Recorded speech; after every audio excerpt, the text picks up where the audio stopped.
The Aurora in Star Citizen is said to be the ubiquitous starter ship, one of the most common, rugged and customizable ships in the Star Citizen universe. The Aurora LN, or Legionnaire variant, takes that rugged ship and bolts some blasters, shields and a little armour to it to call it a light fighter. But does that work? I'm Forrester, and in this video I review the Star Citizen ship, the currently flyable RSI Aurora LN. The LN is a light fighter and starter ship combined.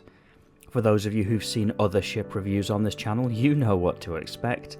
This video is split into 5 sections, starting with a ship tour, assessing combat performance, reviewing handling and visibility, looking at the operating costs before finally summarising. I've included timestamps in the video description to help navigate to each part of the review, and if you're one of the 3/4 of people watching who isn't yet subscribed to the channel, you may choose to subscribe to be notified of future videos. Part 1. Ship Tour.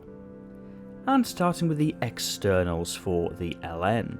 Right at the front is the cockpit, immediately behind are the 2 hatches for entering the ship, and then at the back is the thruster module. There's a nice red and green light on the port and starboard sides, and then we'll move inside the ship. So either side there is a hatch which has a deployable ladder which gives you access to the interior. There's a small interior space with the cockpit chair at the front, and then either side the docking port and at the back there is a small bed which you can use to log out in.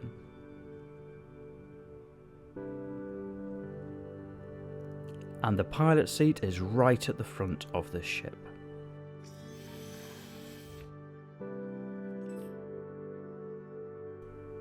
Part 2. Combat Performance. Let's start with the armament for the Legionnaire. There are 4 size 1 weapons fitted to gimbals around the ship and armed by default with Bulldog laser repeaters. In addition, above the cockpit there are 4 size 2 missiles.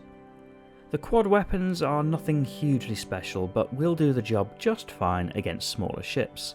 They're relatively easy to aim, with the gimbals equipped as standard, making things fairly easy for the pilot.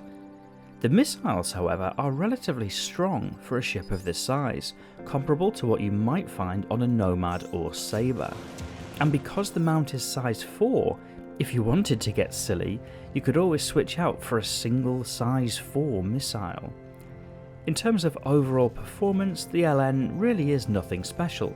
It does the job, taking on smaller enemy fighters without making a big song and dance about it.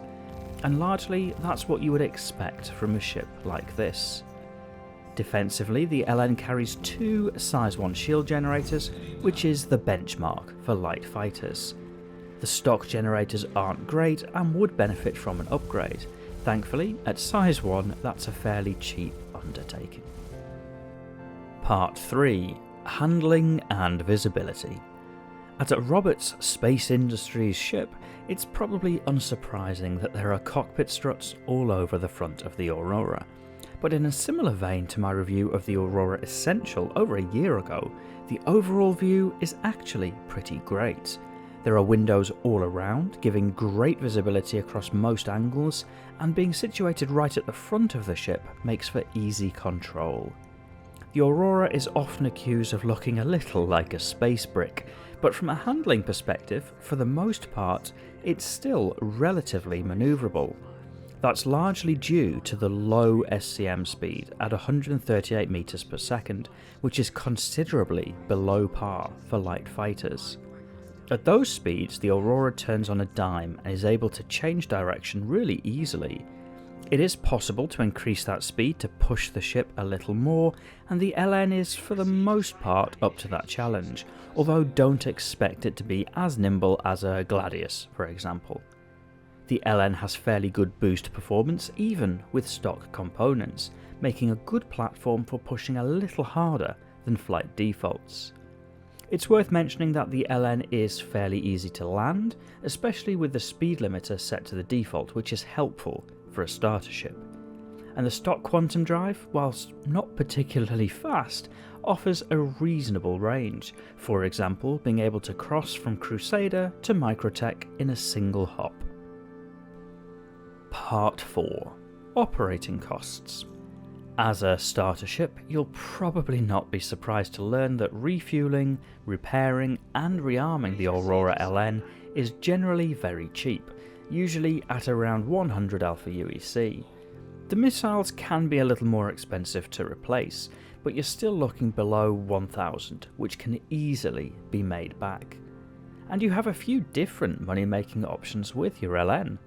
Combat is the natural first choice, given that this is a combat-focused ship, and many of the low-end combat contracts are feasible to complete with the LN. The LN also has 3 cargo units of storage, making it theoretically possible to trade with. In reality, 3 cargo units is very limited, more suited to augmenting other income by simply trading on the side rather than as a full-time endeavour. There's a little internal physical space behind the pilot's chair, making box delivery contracts an option, and then there's the bed at the back, which means you might even be able to venture into personal transport, assuming you trust the other person enough to turn your back to them in deep space. Part 5. The verdict. Fairly obviously, the LN isn't as sleek a fighter as some of the dedicated war machines out there, and it isn't streamlined specifically for the task. This is a ship which gets the job done in an unassuming, unextravagant way, and I love that about the LN.